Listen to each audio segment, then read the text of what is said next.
Wall Street. Do it right, build wealth, live life, economic empowerment, real tips, insight on the new Black Wall Street. It's on the new Black Wall Street. Here's your host.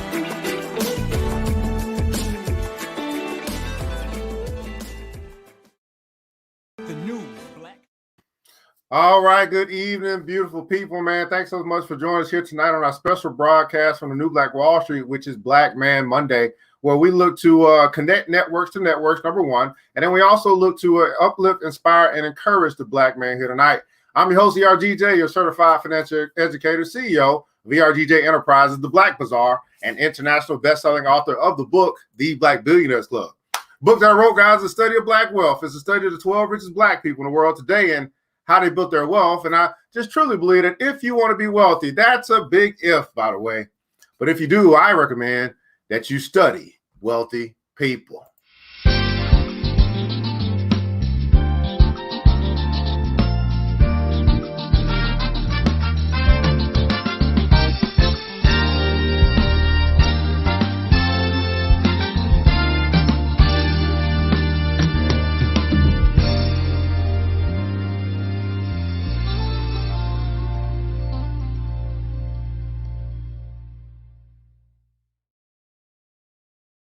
All right, you can find the book by simply going to the website, theblackbillionairesclub.com, theblackbillionairesclub.com. Pick up your copy today. I want to say welcome to everyone that's here live with us. Go ahead and hit the like button, share button if you care, like button, share button if you care. Also, let us know where you're connecting from as well, what city, what state, what country, quite possibly. We're broadcasting across the World Wide Web into Facebook and also YouTube, understanding that worldwide simply means global. So you can be connecting with us from anywhere as we have our special broadcast here on Black Man Monday. I'm broadcasting from our virtual studio here in Decatur, Georgia. That's right. Decatur, where it's greater. And just love to know how far our reach is this evening, man, as we are looking to uplift, inspire, and encourage the Black man. Also, tag a brother. You might be connected to a brother tonight that just needs to know that he's got brothers waiting in the wing to help him get through whatever he might be going through, or for him to know that there are some brothers that are out here doing the dang on thing, and we want to show that to our whole community here tonight. Because we understand mainstream media continues to portray us in a way that we don't need to be portrayed, and we got a lot of other things going on,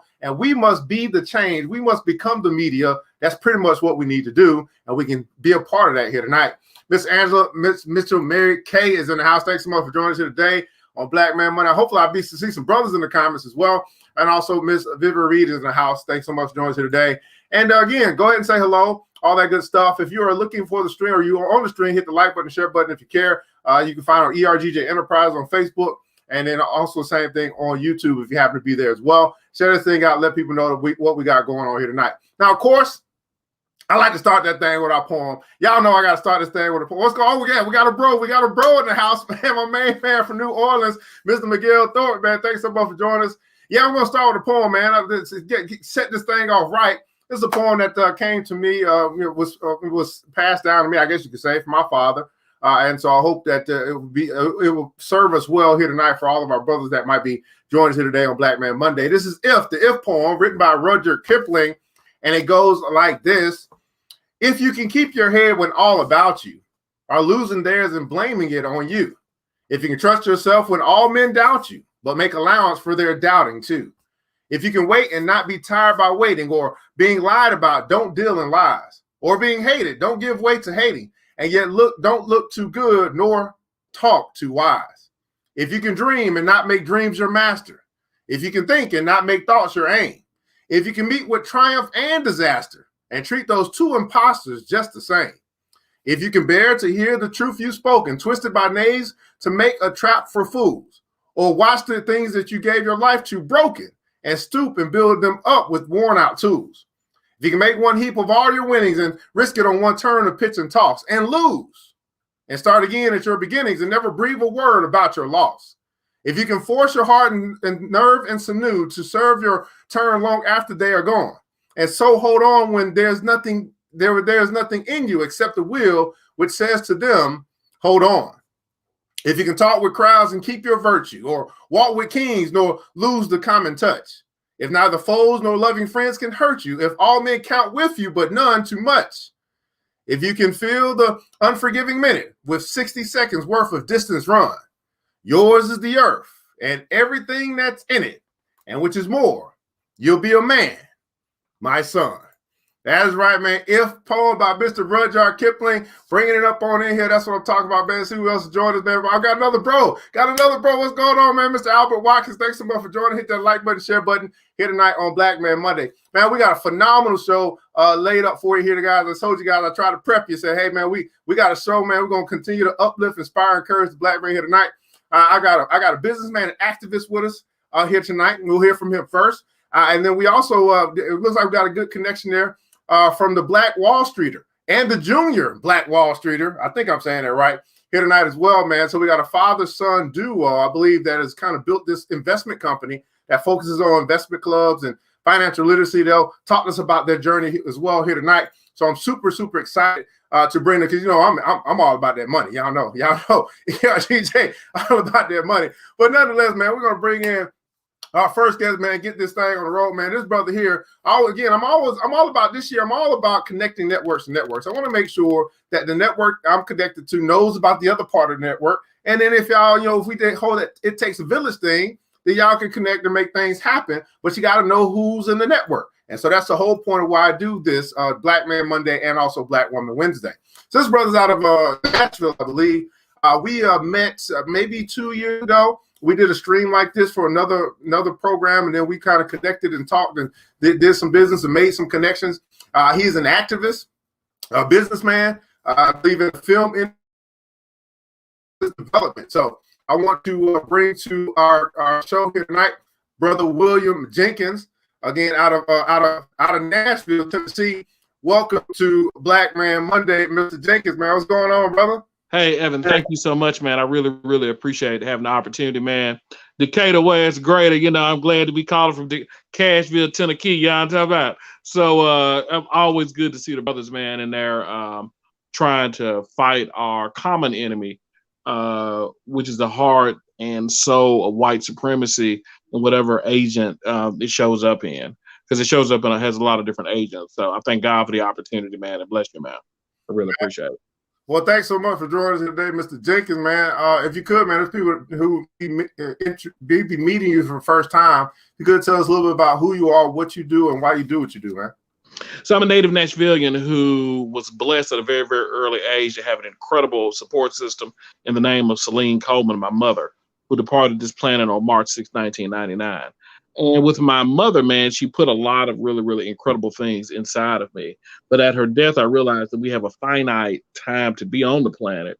And so I started what I believe is my calling, which is producing films. Nashville hasn't developed to a point like Atlanta. So when I started my film business in 2000, I had to kind of learn how to do a lot of different kinds of things. So not only do I produce films, I develop scripts, I cast, I do a bunch of different kinds of things. Having a reputation for doing that in Nashville, because in the early 2000s, Nashville was very similar to a big old town. It wasn't the metropolitan city that it is now. I met a lot of different people and said, hey, can you shoot a commercial? Can you do this? Can you do that? So I started a business basically doing advertising and marketing for small businesses. And all the time as a community activist, part of the Tennessee General Assembly, there's a state rep here named Harold Moses Love Jr. I am his community liaison, which is a volunteer position where basically we try to help people in the district that he's called to represent in the Tennessee General Assembly. So doing these two things has been simultaneously has been very, very, very, very, very rewarding for me. Because a lot of times rewards are not necessarily done from the financial perspective, but I'm a better human being. And then recently, over the last 2.5, 3 years, I'm kind of consolidating all my different skills and interests in starting an official business development company where I help small business and I take them I can take you from point A all the way to the point of profitability. And my first client is Robertson 5 LLC, which its first investment it's an economic and community development corporation. And its first investment is a professional and consumer dry cleaners in Davidson County here in Nashville. It's called Vesta Pocket.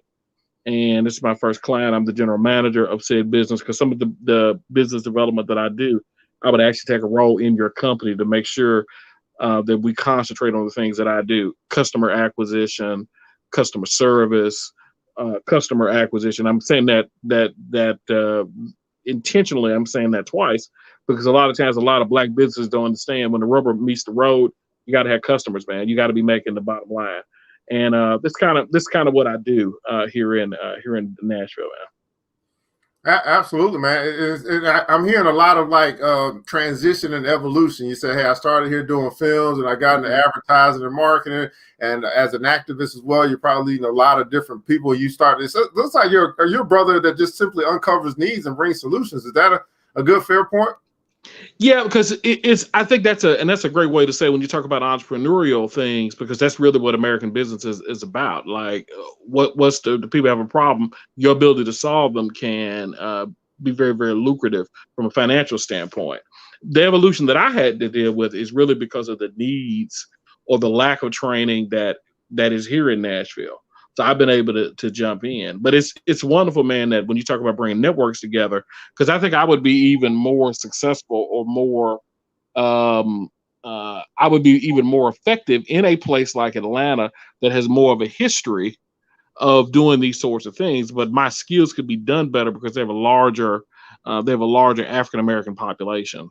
So anybody that want to get in touch with me, man, follow me on Instagram, Jenkins the producer, or you can follow me, William Jenkins, on Facebook, or you can hit me up, WilliamJenkins1@hotmail.com, WilliamJenkins1@hotmail.com. All right, fantastic, man. Definitely looking to make those connections, brother. So, let me ask you this, man. In your, you mentioned liaison activism. How did you really get into that space of being an activist, and try to break down for us, exactly what that really means? Because when I hear activists, I'm hearing causes. I'm hearing, not really politician, but more, social change. Maybe is a good way. Yeah, how would you describe that? Yeah, I'm much more on the grassroots even than that. Like, let me give you an example. I have people that I deal with that are on the ground. Like I'm helping a friend of mine get his brother out of prison. That's not I can't do a march with that. I can't do anything except try to solidify another attorney, and we go through the painstaking process of trying to get him out of prison. I've helped people who were underemployed get food.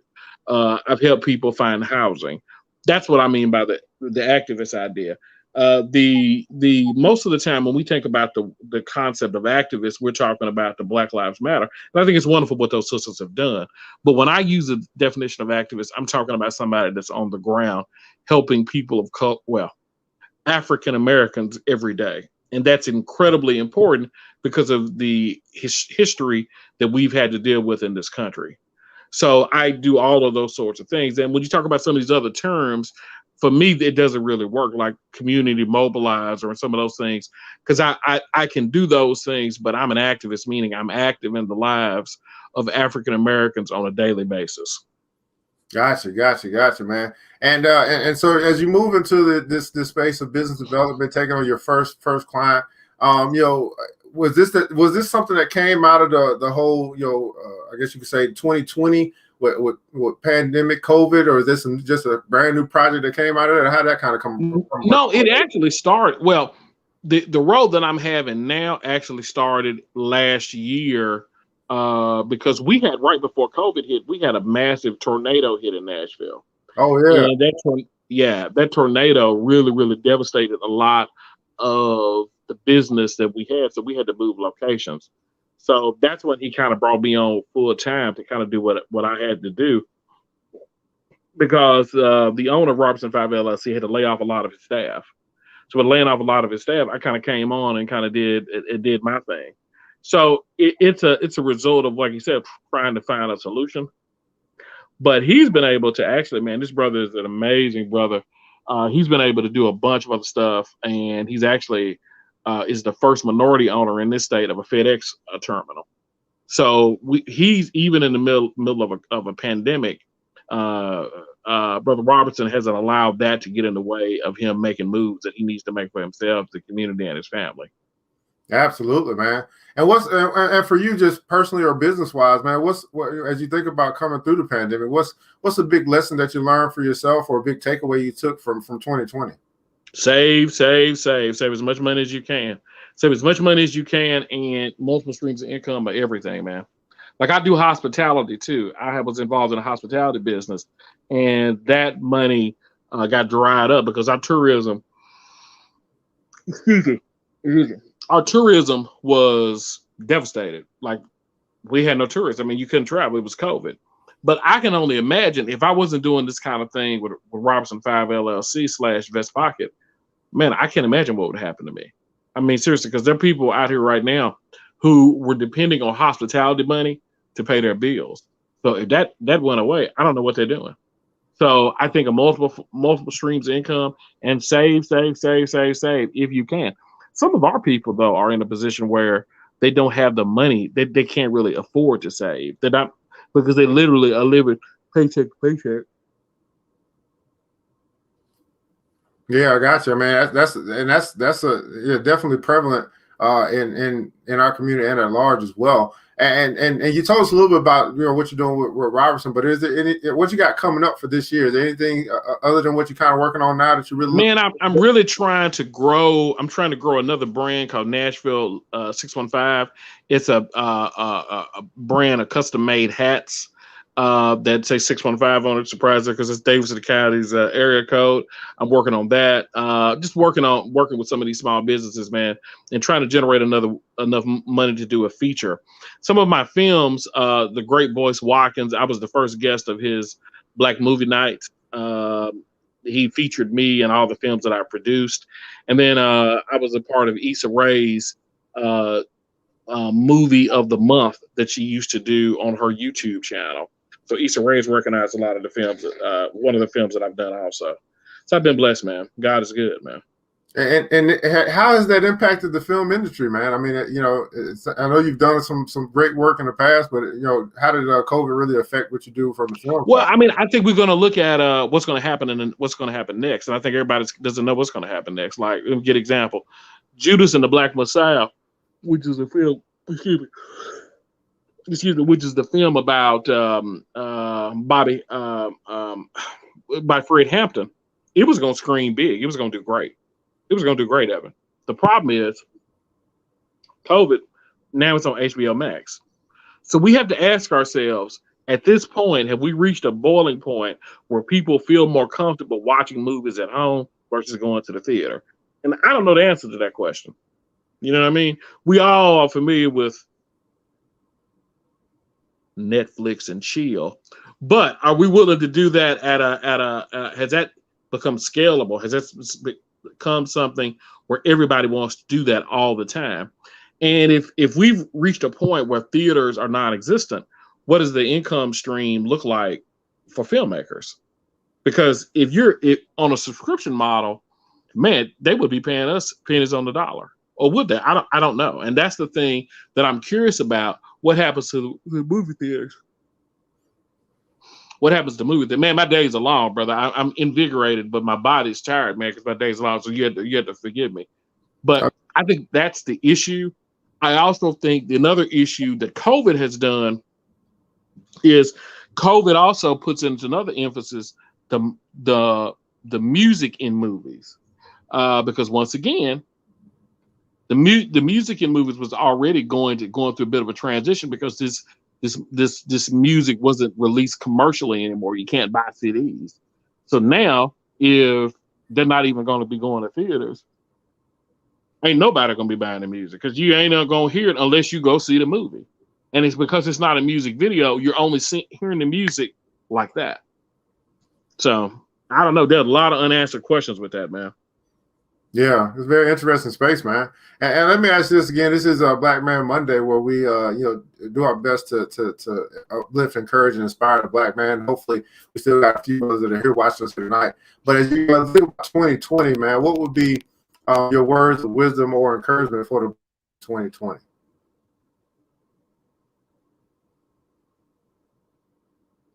Oh, lost him. He'll be back in just a second. So we got a little delay there for Mr. Jenkins. So I hope he'll be back in just a second. Give us his words, thoughts on for the Black man in 2020. So yeah, go ahead to the like button, share button, and care, guys. This is Black Man Monday, where again we are looking to connect networks and networks. I don't know if there's anybody that's connected in the film industry or looking to development of their business that might be stuck. Mr. Jenkins may be someone that can assist you in that area, but it's all about, making that connection. That's exactly what we're doing here tonight.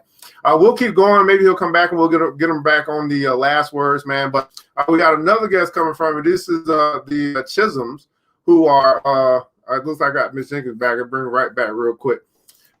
Brother Jenkins. Oh, hey, sorry about that, man. No problem, man. What's going on, Mr. Barry? How you doing? Hey, so what are your? My last question for you, Mr. Jenkins, was if you could share with us your words of wisdom or encouragement for the black man in 2020. Don't give up, man. Don't give up. No matter what you deal with, if you can get through it, it is greater on the other side.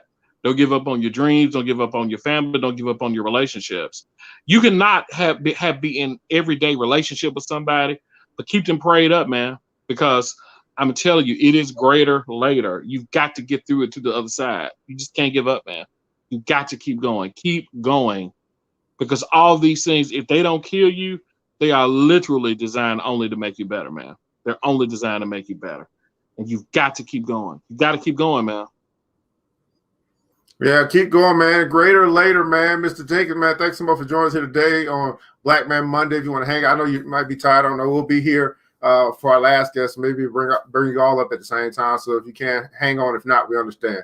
We'll be right back, guys, here on the on Black Man Monday.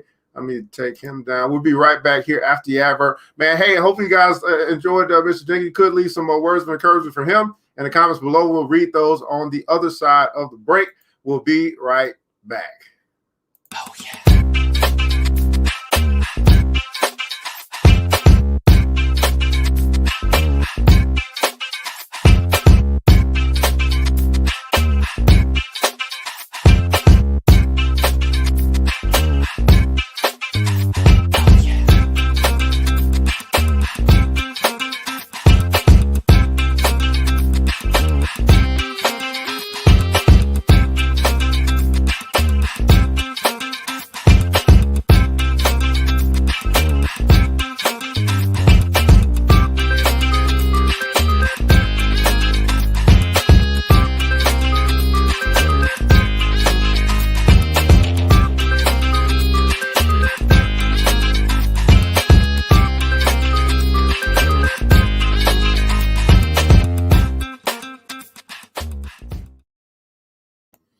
Hey, go ahead and shop at the Black Bazaar by simply going to the website www.theblackbazaar.com. We got Afrocentric home decor, personal care products, also black art inspired gifts. And we want you guys to remember this. And once you shop black, you never go back. www.theblackbazaar.com. Thanks so much for your sponsorship of this show. So we're going to continue on, man, guys. Got another guest here on Black Man Monday. It's a duo. It's a father and son. So this is going to be an absolutely phenomenal time to figure out what they got, find out what they got going on, what they building over there. Because I've seen some phenomenal stuff, and I was blown away. So I can't wait to hear what's going on in their world. Again, hit that like button, share button if you care. Like button, share button if you care. Bring your children, man. This is a father and son team doing their thing. Let's bring them on up here, man. I want to say the last name is Chisolms. Kevon and Kamari Chisolm here in the house tonight. We're here on Black Man Monday. What's going on, fellas? You got to unmute. There we go. Yes. How are you? Thank you for having us. Hi. I'm doing absolutely phenomenal, man. Thanks so much for joining us here tonight, Brother Kevon and Brother Kamari here on Black Man Monday. I got a chance to meet you guys through connect with you guys through Tony Seawright, who was a guest I think last week or the week before. He said, "Man, I know some brothers that you definitely got to have on the show, and you made yourself available, and so you're here tonight. So if you could tell us a little bit about who you are, what you do, and why you do what you do." Okay, so it's Kevon. Kevon and Kamari Chisolm. So we have. I am my full-time gig. I am an attorney, but my passion. I'm the president of Umoja Investment Club, which is our family investment club, and I am president of Black Wall Street Consultation Services, and this is my business partner here, and I'm also executive director of Junior Wall Streeter Inc., which is our nonprofit component. So about 2.5 years ago, we started Black Wall Streeter Consultation Services, and our motto is building wealth through investment clubs. So I had went to an investment club conference several years ago, and it was about 500 people in the room, and I was representing the Umoja Investment Club when I went there, and went to the conference, and I saw that there was not enough African Americans in the room. So I decided to, my son Kamari was in a stock portfolio camp at the time anyway. So I decided to launch that business to help African Americans build wealth by working together in investment clubs. And I named it Black Wall Street, after Tulsa, Oklahoma, the Black Wall Street community, just to pay homage to that community, and try to revive that concept of economic solidarity, working together. And what better way can you do that by starting an investment club? So Kamari and I were doing speaking engagements as often as we could, but we hit a roadblock. Many African Americans were not interested in investing in the stock market, not interested in investment clubs. I say investment clubs, they say pyramid, they say Ponzi. We really don't understand what an investment club is, and some African Americans had been, let's say, quote unquote, burned by the stock market, lost a lot of money. And some were just not familiar with it. It's only 25% of African Americans invest in the stock market anyway. Wealth generating like stocks, wealth generating securities like stocks, mutual funds, and definitely not ETFs. And we invest heavily in ETFs.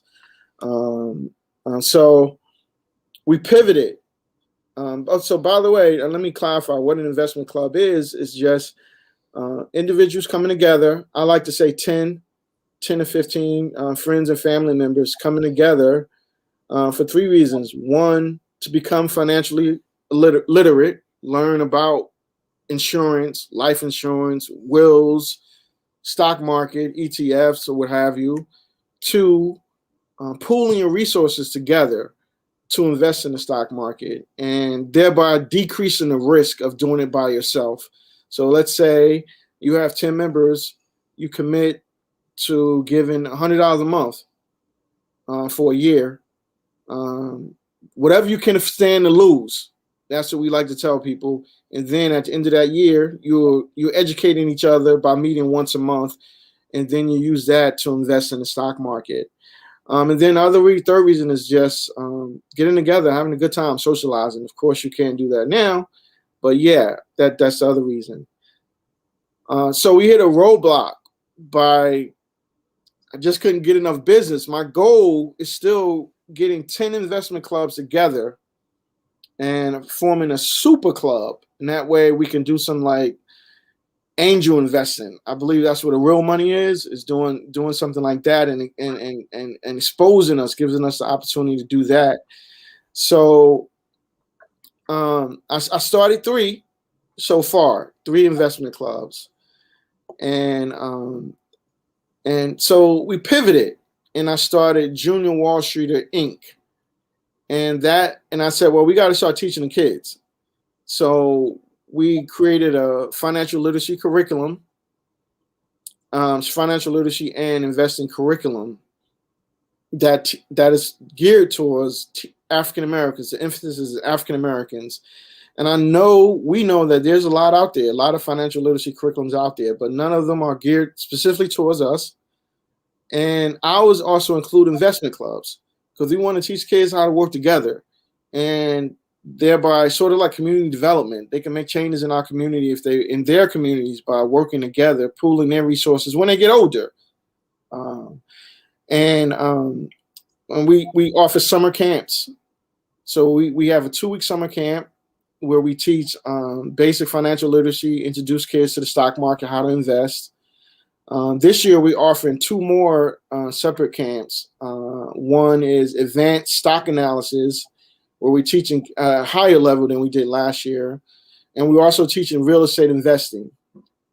And we're also going to introduce cryptocurrency and Forex. Just introducing us. The Junior Wall Streeter, our full name is Junior Wall Streeters Empowering Youth with Financial Wellness. Today's investors started yesterday. And we last summer was our first time we offered the camp, and we had over 100 campers. And this year I want 200. Every year. In 5 years, we want to reach 1,000 campers. By 5 years, I want to reach 1,000 kids, and exposing them, helping them become more financially literate. That's what our goal is. And Kamari here, he does speaking engagements with me. He has his own portfolio, and he's here with me and in business because one, our household, we teach him. He's our only child. We got to give back. We didn't come from fortunate. We weren't fortunate. My wife and I. So we teach him. You got to learn how to give back at an early age. So we want him to be there to inspire other kids to want to learn more about the stock market, to want to learn about investing. He has a portfolio that he's had the last 2 years, and so he does speaking engagements and try to encourage other kids, to try to learn more about it. So the kids, the parents don't want to learn. At least some of them want their kids to learn. Mm-hmm. And that's what we're grateful for that parents have allowed their kids to participate in our program. And what we did also, I know I'm saying a lot, we kind of do a lot. We also have an alumni group, a Junior Wall Street alumni group. So people that have participated in our camp, we invite them to come back monthly. So we have monthly meetings to make sure that they're using the material. And we don't even charge them. I just want to make sure that when the time comes that they will apply this information that they learned. So we just meet with them monthly, just check in with them, see if they're using the material, and also introduce or go over other materials that we've taught in the summer to make sure that we can uplift and forward the African American community. That's my personal mission, has always been uplifting and forwarding as much as we can. That's absolutely fantastic. And Brother Kamari, you want to add anything or share a little bit about your journey a little bit? Hi, my name is Kamari. I'm 13 years old and I'm in 8th grade. I started investing because of one day I was watching a YouTube video and I saw a nice car and it was a Lamborghini. So after I watched the video, I asked my dad if when I was old enough to drive, he'd get me the Lamborghini. He said that he wouldn't get me the Lamborghini, but he showed me how to invest in the stock market. So maybe when I'm old enough to drive, I'll be able to purchase the Lamborghini myself. Fantastic. And did you end up purchasing stock in the Lamborghini stock or? No, I haven't looked at Lamborghini stock. I've been staying closer to the stocks that haven't been as much, and looking more stocks that I use more. So I'm not gonna drive or use Lamborghini. So I'm just looking at smaller stocks and stocks that I use around the house. Okay, so stuff that you're familiar with, stuff that you might use or play or something like that? Yes. All right, fantastic, man. I didn't ask, where are you guys based out of? We're based out of Northern Virginia, about 45 minutes from D.C. Okay, fantastic. And last year, I know you mentioned you had a camp. Was that a virtual camp or it was a? Yeah, that was a virtual camp. We were trying to have in person. I would prefer in person personally, but virtual give us the opportunity to just, like you said, global. So we had people from as far as California, California, Texas, New Jersey. So we've covered Chicago. We've covered it. We covered quite a few states. This year, I really want to get at least 5 campers from Boston. Want to at least get 5 campers from Boston. I read a friend of mine sent me a text saying that the average net wealth for African Americans in Boston was $8, and versus whites was $247,000. And I thought she missed the 1 in the text, so I went and researched it myself. And lo and behold, that it was an article that was written that mentioned those figures by the Federal Reserve, Boston Federal Reserve. So we're trying to get at least 5 campers from Boston, and we're looking for sponsors that will sponsor those campers. And I don't know if it's surprisingly or not, but we do have one sponsor already that is, and he specifically wanted a camper to come from Boston. So we definitely are. I know we'll be able to get that at least five campers from Boston, so we can try to change those dynamics in the future at least. Yeah, I'm thinking to myself now. I've actually, I've run a investment club for the past 4 years or so, and I'm also starting to see some dynamics change, which got me to thinking about this route with the investment club. What are some other maybe challenges or changes that's in the way in which we're doing business, or the evolution of investing, that might also pose some challenges for what you guys are looking to accomplish and build through the investment clubs? That's a real difficult question. I think so. During this time, it's just difficult because the economy. I mean, whenever other people are suffering, African Americans are suffering at a greater disadvantage. But I think people just need to understand that, I mean, our income, our jobs are not enough to build wealth for us. I mean, I'm an attorney. I mean, I work for the federal government, and I mean, it's not going to help them pay. It's not going to pay for them to go to college, if that was my goal. But our investment club will. So I think that, and things sort of evolve too. Like, great question in that. It's like 5 years ago, it wasn't a Bitcoin. And if we don't know about stocks, we don't know about ETFs, we definitely ain't not gonna know about Bitcoin and how that works. So, but I think it's just, I posted this on Facebook. I read an article last year in the Washington Post. Last year in the Washington Post, that in the last 3 months of the year, America's made $3.2 trillion, and that's primarily invested in the stock market. We're the African Americans. Where are we? And that does not include a percentage of us, enough of us rather. And I think a lot of us, we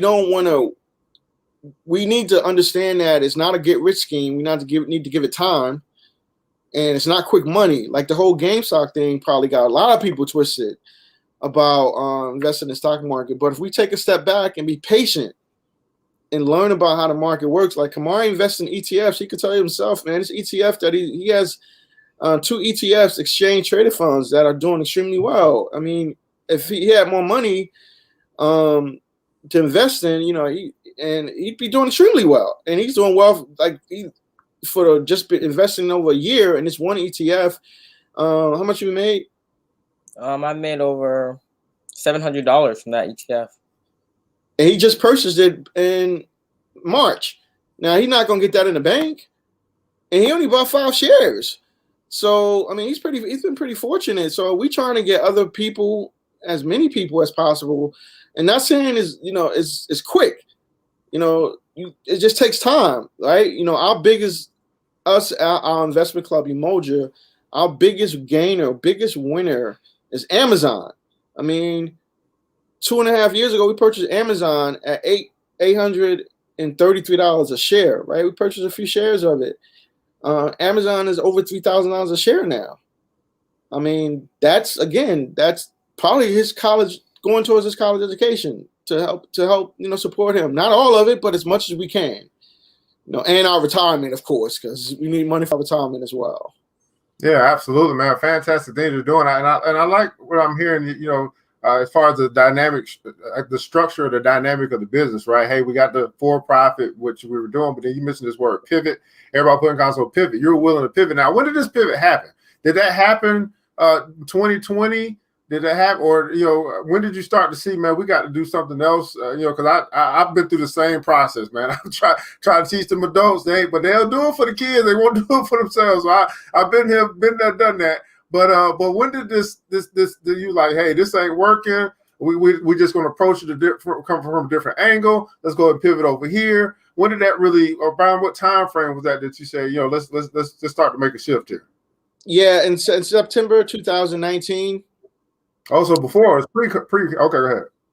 Yeah, it was 2019. I created a curriculum, a rough draft, a financial literacy curriculum, basic rough draft, and I gave it to one of my former students. I used to teach in the summer, and I used to teach African American history at my old high school in Newark, New Jersey. And he's a teacher, Isaiah Cromwell. He's a teacher in Charlotte. So I asked him if he would use my curriculum in his classroom. So he took it and just changed the curriculum around, added some African American history into it, and we sort of developed it together from that point on. But we still didn't have any takers. Nobody was really interested. Of course, because we knew, we didn't have even African American school systems weren't really interested in it. Still not. But we still felt there was a need. And so we had the curriculum out there. He was fine-tuning it in his classroom. And then in last June is when we offered the summer camp. So, and we also have materials. I developed a stock tracker, a notebook to teach people how to track their stocks. Now, we have budgeting envelopes. Excuse me? I'm going to pull up your website in just a secon. You can take us through this. You just mentioned something very interesting. I want to bring this question to Kamari. He mentioned that he said there were some elements of African Americans that were put into this curriculum. So what's an element that really stands out for you in that curriculum that's related to African Americans in the stock market? A part that I like is our history, about how we were originally in Africa, but we were forced on a boat and came to America, and how ever since then we've been just poorer than the African Americans have just been poorer than everyone else. We haven't had as much money, and we've had to work harder to get more income. And I just don't think that that's fair. I think that people should have the same rights, and just because of the skin color, people are being excluded money, rights, and other purposes. So I think that's the part that just stood out to me. And same question to you, Kevon, Brother Chisolm. As you were doing the research or learning maybe some things that were added to the curriculum, what's something that stood out to you that you learned or didn't know beforehand? Well, it's just tough for me because I have a master's in African American studies. Oh, okay. So not that I know everything, but what he's talking about is Mansa Musa.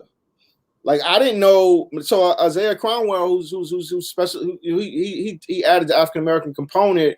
So we tell to kids a video. So he's talking about all the gold that Mansa Musa had in Africa. So I didn't know that he was that wealthy and so forth, and all the gold and how the gold that he had and how he spread it across the world.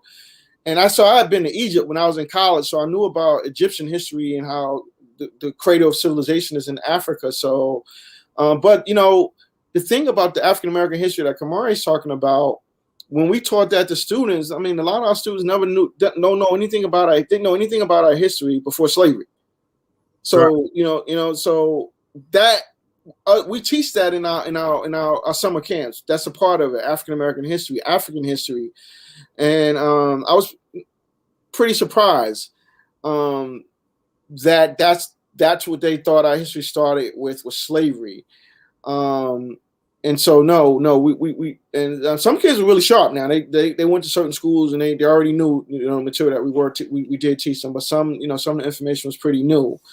So is there also an inclusion or a piece that kind of gets into maybe later on where you start getting to some wealthy African Americans that have benefited from the stock market? We didn't do that this year. Last summer, actually, one of my is not directly to the stock market, but one of my favorite persons is Reginald Lewis. Yeah. So we do talk about him, and someone actually requested that we create a specific lesson on African Americans involved in the stock market. And one of our teachers will probably be doing that, and we could definitely add that more contemporary stuff. So what we did this year, we didn't add that because we wanted to be contemporary with the Black Lives Matter, and give the students a platform to discuss that in while it was going on. So, but yeah, I'm definitely. I saw when you had your ad about the book and everything. I was like, because I kind of followed that stuff. I was looking to see if I knew some of those people. But we didn't have any last summer. We definitely plan on adding a little bit more this summer. More something that they can, like you said, if you want to be rich, you got to study the people. So we trying to encourage people to build wealth. The kids, like, you know, use what they have when they get there in the future. If they don't have it now, someday we believe that everyone will have the opportunity if they, you know, get their education and do what they need that's necessary. Absolutely. And as we kind of came through, 2020, year of the pandemic, how was that year for you guys? And what was a lesson that you learned coming through 2020? Yeah, so that was during the time we were pivoting. You know, it was tough because in March, I was in Charlotte for a speaking engagement. And I was really looking forward. I was really looking forward to that. I was going to talk to a group of African American teachers about our curriculum in Charlotte, and that got canceled. Kamari and I were invited to be guest speakers at North Carolina Central University. That got canceled. That was going to be our biggest gig together, paid gig. That got canceled. So I'm like panicking, and I've been funding this business for my own money. I don't know like what's going to happen, right? Then we found a location to offer the camps in New Jersey. We found a councilman in East Orange that was going to find us a location to host the financial literacy camps. That got canceled. So it just, when we did it virtual though, we still trying to find our niche. We offered the camps virtually. We had an overwhelming response to the camps, and we first planned on only offering one camp. That sold out. Then we offered the second camp, and that had over 70 campers in our second camp. And some people wanted us to offer a third camp, but Isaiah, the lead teacher, he had to go. He's a teacher, so he had to go back to teach his full-time gig. So we didn't have enough. So we didn't. We only had one teacher, which was me. So we did it jointly. So we weren't able to do that. So we just kept, we kept pivoting. And trying to find a clientele, and I think we found part of our niche, but we're not giving up on investment clubs, right? So what we did is we partnered with Rap Snacks Foundation, the Rap Snacks potato chips. Yeah. So we partnered with them, and we signed a joint venture with them. And they're in the process of creating an app so people can start investment clubs via their app. I did all the legal paperwork for how to start an investment club and everything. And so people could just go to the app, and they're focusing on HBCUs.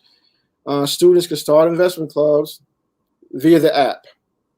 Oh, that'd be absolutely that'll make it a lot easier and contemporary as well. Let me come to Kamari, man. As you partner, let me ask you, how does it feel to be in business and kind of how do you look at your role, or what is your role in the company? It's cool. It's something that I never really expected or dreamed of, because a lot of kids are thinking of like being sports players or other activities, business owners. But that's what I want to be. I want to be a sports player, but I also think about being like a business owner. And it's cool because it's really you always have to study the information and be on your toes, because you never really know when you can do a gig or when you can do a video or a presentation. But I like it, and I get to learn new information every day and get to learn how to make money on the daily. And what's a lesson what's one of your lessons or takeaways from 2020, Kamar? Not to put most of your money in one stock, because if you put all your money in, say, Disney at the beginning of 2020, then you're gonna lose most of that money, because Disney had to shut down their amusement parks. So to spread your money across different stocks, so that if one stock goes down, you won't lose majority of your money. All right, man. We call that diversification. Absolutely, man. I'm gonna pull up you guys' website here. Let me make sure I got it on the screen. and then you kind of walk us through some things here on the real nice Black Wall Streeter we got going on here. See if I can pull it up. 1 second here. So I want you guys to see this website here. There we go. Boom, bam. And take this down. You guys can find it at www.blackwallstreeter.com. And I'll just you guys tell me where you want me to go, and I'll kind of navigate for you. Oh, okay. So you can go to products and services. So here, on to the left, the gift of financial literacy, and that's just we were offering packages, our budgeting envelopes, the Black Wall Street game, no affiliation. We're just selling the game on our website. It goes with our theme. It's about entrepreneurship, and it's all about Tulsa, Oklahoma. The owner and I just developed a relationship. I found the game and was like, hey, you mind if we sell on the website? And then the stock trackers. Those are just books that we offer to teach individuals how to track stocks, how to track securities rather. We like to teach our kids, you don't need money. You can do this stuff on paper. Some people feel like they don't have anything to invest. Right, you don't now, but that doesn't mean you can't learn. So, and then here, this is our summer camp video library. That's all of our lessons from last year's summer camp.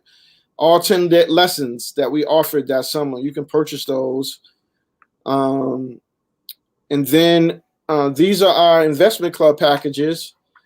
So I will help you start your investment club. I will set it up, do all the paperwork for you, and get you help you run your first 6 meetings if you like. Those are the type of packages. I'll speak to the club members and get them going and show them what it's all about step by step.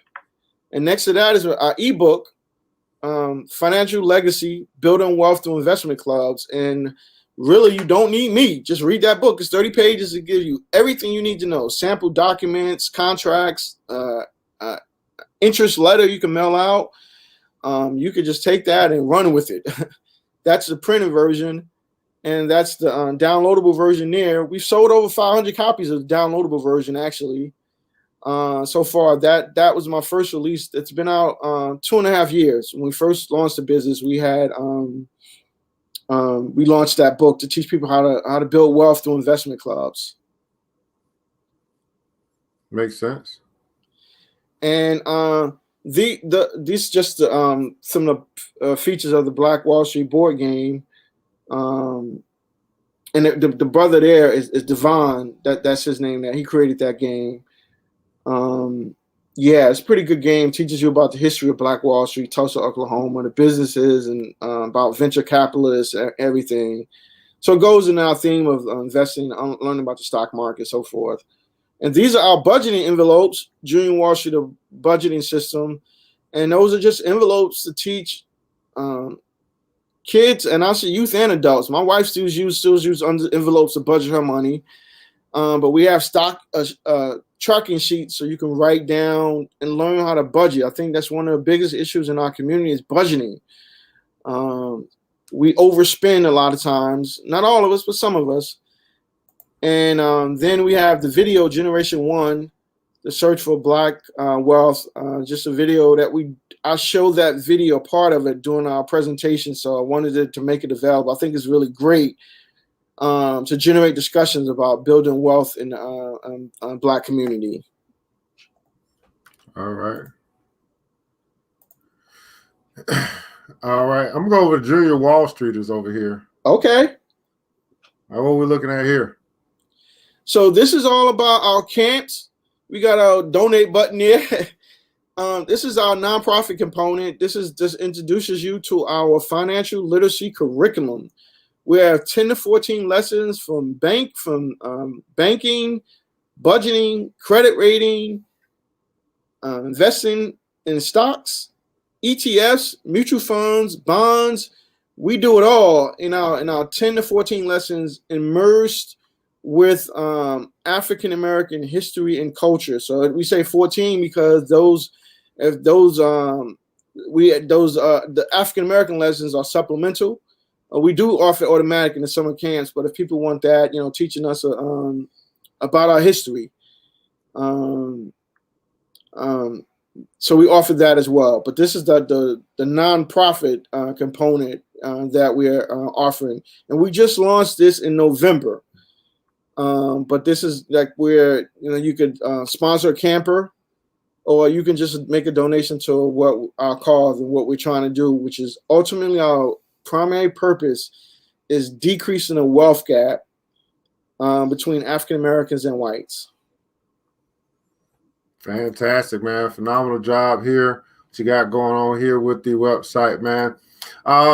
So come to you, brother Kamari. I'm gonna ask you this first as we begin to kind of try to wrap this thing up. Again, I want to thank you guys for coming on and sharing with us. And hopefully those that are watching, you've hit that share button, tag some people, because as we connect networks to networks, I truly believe we're about 2 degrees of separation from who we may need to know. And so you may be connected to someone that needs to see this, and they may be the one that actually goes out and helps spread the wealth, so to speak, to even take this moving a little bit further. But I will ask this, Brother Kamari, as it's Black Man Monday, for you, I would ask you to share your words of wisdom, encouragement, or inspiration for the young Black man here today on Black Man Monday. I would say the first thing that I would say is always try to do different things to gain money. Last week I went outside and I shoveled the snow, and I got $50 from that. And just little things around the house or outside, raking leaves, shoveling snow to get money, and then be patient. You're not gonna, if you invest money in the stock market, or if you're checking stocks, you're not going to gain money overnight. You're going to have to be patient. You're not going to just, in 1 month be rich. So patient and do anything that you can to gain money to save it. All right, man. That's what I'm talking about, man. Get them additional streams of incomes. I'll ask you the same thing, brother Kevon. I'm sorry. As you look at 2021 and all that you kind of you understand and know through what you studied and what you've seen. We're now here in 2021. What are your words of wisdom, encouragement, or inspiration for the Black man? I think we need to continue to believe in each other and work together. I mean, we have a phenomenal history, and it's out there. Like Tulsa, Oklahoma, studying that community. Even like what your business, Black Man Monday. I mean, we, like you said, I was just talking to my son about how fathers are not there for their children, but some are. Just like you said, the negativity. I said my father wasn't there for me, but I'm here for him. And there's a lot of positivity out there. Like for example, your show. We stay positive and just believe and work with each other. We pool our resources and to invest in that. And we, I didn't mention this yet, but we have a meet and greet on February 20th, and that's what we're really going to talk about our services more on that day on February 20th via Zoom. We're just introducing ourselves officially, the nonprofit component, to other folks that might want to find out more information about what we do and how we do what we do. Okay, sounds good. So that's going to be Junior Wall Streeters. Yeah, that's that. But whenever we talk, I always talk about the history, how we started and how we make the pivot. But yes, that's a meet and greet for Junior Wall Streeters. People can sign up for our camps early, get a discount, sponsor a camper. So far, we got 50 people. I want 100 though. I want to shut it down. That's what our goal is. Just as many people as possible. Oh, cool. So you already have that. Already have it set up, and people are signing up. Yeah, you can sign up via Facebook, the flyer. Yeah, you sign up, you get a Zoom link, and the whole staff is going to be there talking about their subject matter, what they'll be teaching this summer, and some former campers will be there talking about their experience and what they had, what they learned last summer. It'll be like a family reunion, so to say, via Zoom. All right, fantastic. Well, definitely give me that information. I'll share it with my network and see if we can help you get that thing filled out. Thank you. Thank you. Fantastic. Not a problem at all, man. So again, guys, I want to say thank you to the dynamic duo here, the Chisholms. William Jenkins was on with us earlier. This is Black Man Monday. This is an opportunity for you guys in the that are still here with us live to is there somebody that do you have is there? Can you put a link in the private chat? We can share it right now. Yes. Yeah, fantastic. We'll put that link up for you, Ms. Tate Williams, and you can share that thing out. It's an opportunity for you guys still watching us here live to share your words, thoughts, for the Black man, your words of encouragement, inspiration, and uplifting for the Black man. I love to do this because there could be people that watch this later. You know, we never know where people are, and they may come in and watch this replay. And your words may be seen in the comments, and it can help to inspire them to continue to be great. That's why we do that. So it's just going to go to the website, blackwallstreet.com is where they sign up? Yeah, I don't have the Zoom link, but yes, we advertising on Facebook, just a flyer. But yeah, you can contact me there. Let me put my contact, and I can email you the link. Thank you, Evan, for really helping us with this. No problem. So if we go to the website, is that going to get them somewhere?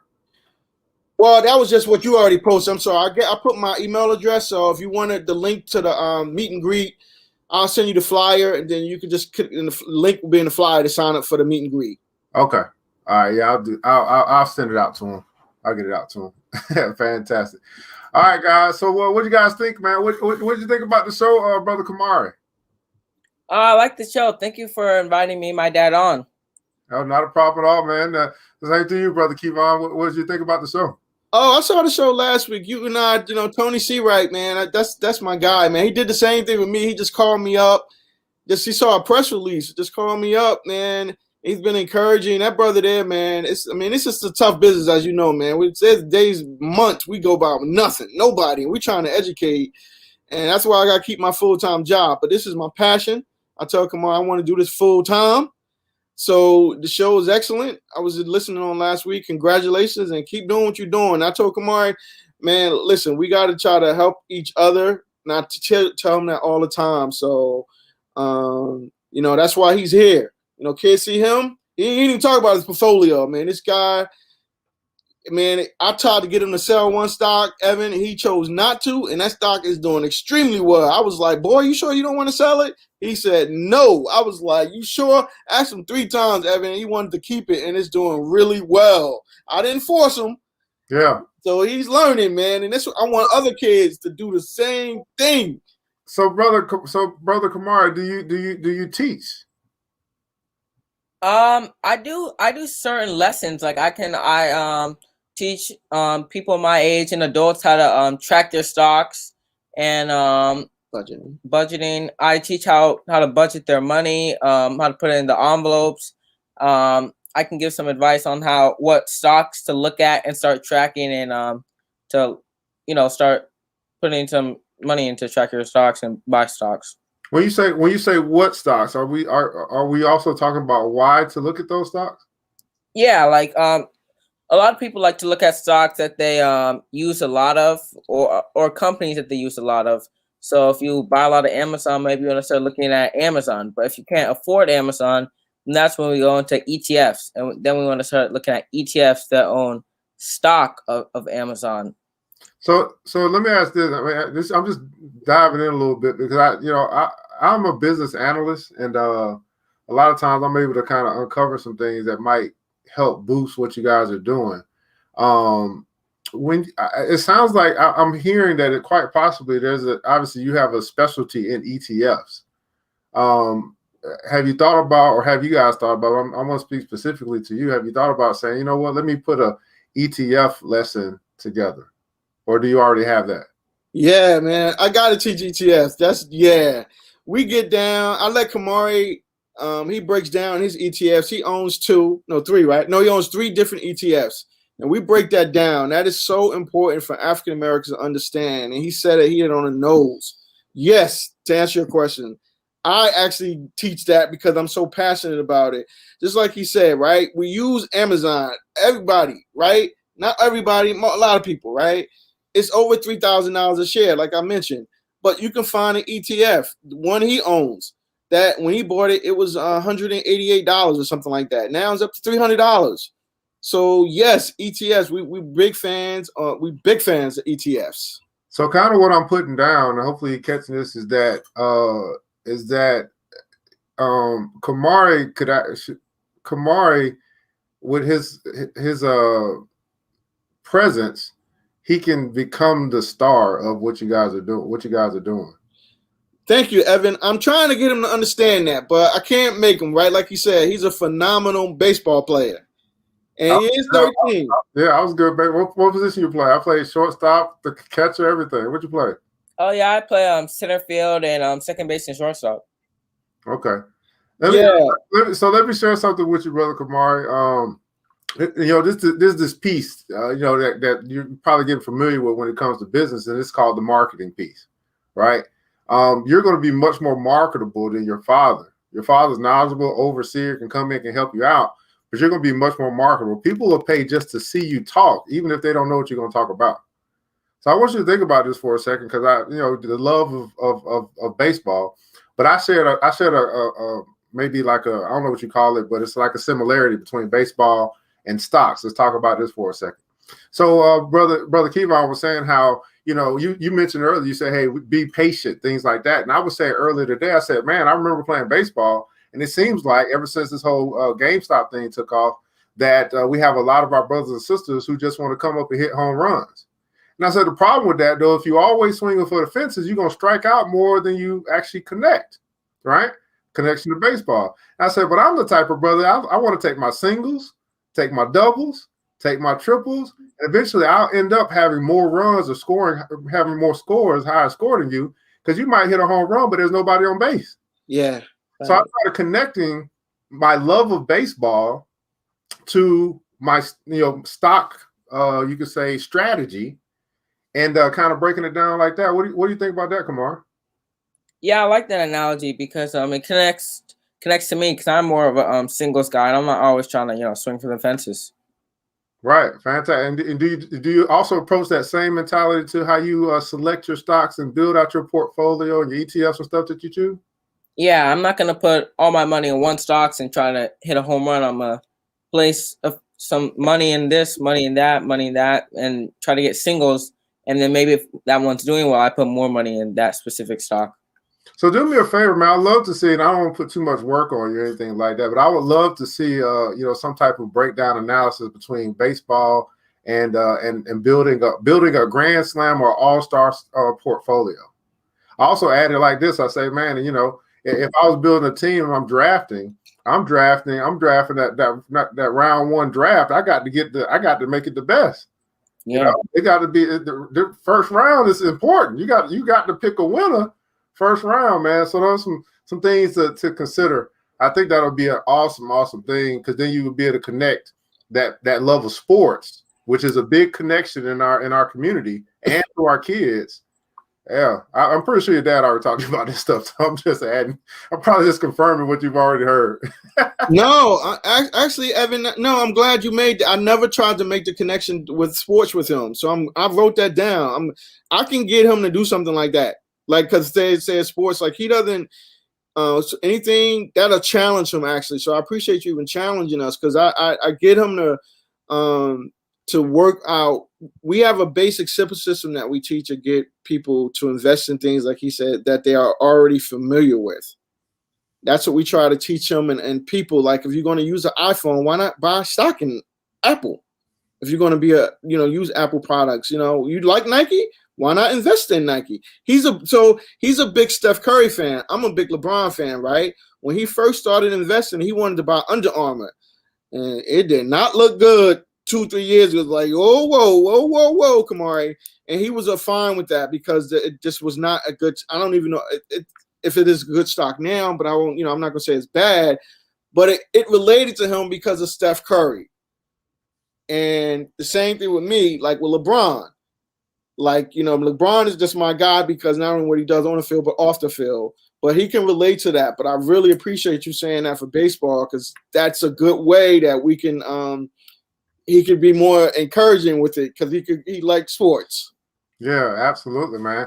Let's catch up on these comments, man. We'll begin to wrap this thing up. Ms. Glenda Tate Williams says, so impressive, so proud of you and your son. Kamari has a great future ahead of him. Ms. Goodrich, man, nice, Kamari. Happy for you. Teach other students and youth as well.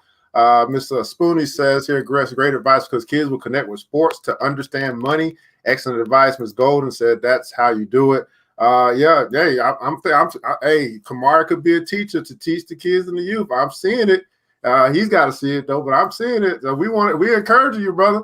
Again, I see you being a star. You are obviously going to end up taking this over, maybe being the star of Junior Wall Street. It's got your name written all over it, and that'll be your division. And you go in, you do your thing, and the next thing you know, they got you flying out to Nigeria. Now think about Nigeria. Nigeria's got the wealthiest black people in the world in Nigeria. I'm telling you, 6 of the black billionaires come from Nigeria. That's where I need to get to. Whoa. We got to get your book. I did not know that. Matter of fact, the richest man in the world is the president of the Nigerian Stock Exchange. Wow. Okay. I thought one of the guys was from South Africa. One of the richest person. Yeah, we got one. Yeah, Patrice Motsepe is from South Africa. Okay. Yeah, thank you, Evan. You know, that's his picture on the Junior Wall Street. That's him. Yeah, that's him. You know, that's all him and his image and everything. So you're right. He's original Junior Wall Street here. Yeah, man. Absolutely, man. Well, we'll definitely connect and can stay connected, and I'll do what I can to help push the movement. But this marketing piece is very interesting to me. Anyway, man, we won't take up too much more of you guys' time. I know that you guys stuck around with us here for our audience as well. I want to say thanks so much for being here. Thanks so much for hitting the share button, like button, tag button, whatever you did to help spread this message. Because here's the deal: we can't be a people that's complaining about what we don't have. Right? They didn't teach us this and this and this. Right? That's a victim mentality. We understand where we are, but the victor mentality saying, "Hey, here's what we got." And we're going to push out the good stuff that comes from within our community. And that's how we make the change. That's how we be the change we want to see. You don't have to go learn it all. I mean, because we got people that will teach it to you, right? Or teach it to your kids or whatever the case may be. So that's the message we got to push out there. And I appreciate everyone that's been a part of this broadcast here today. This is a new Black Wall Street and our special presentation for Black Man Monday. And I want you guys to remember this, that it takes a village. It starts with us. Let's build as we climb together. We all we got, beautiful people. Matter of fact, we all we need. And thank God, that's more than enough. Until next episode, you know what time it is. Mr. DJ, hit the music. The new Black Wall Street. Thanks you for joining the show. We gave a lot of great tips, but it's time to go. Take the knowledge we shared, hope you use it and grow. We will see you all there at the next episode of The New Black Wall Street. The New Black Wall Street.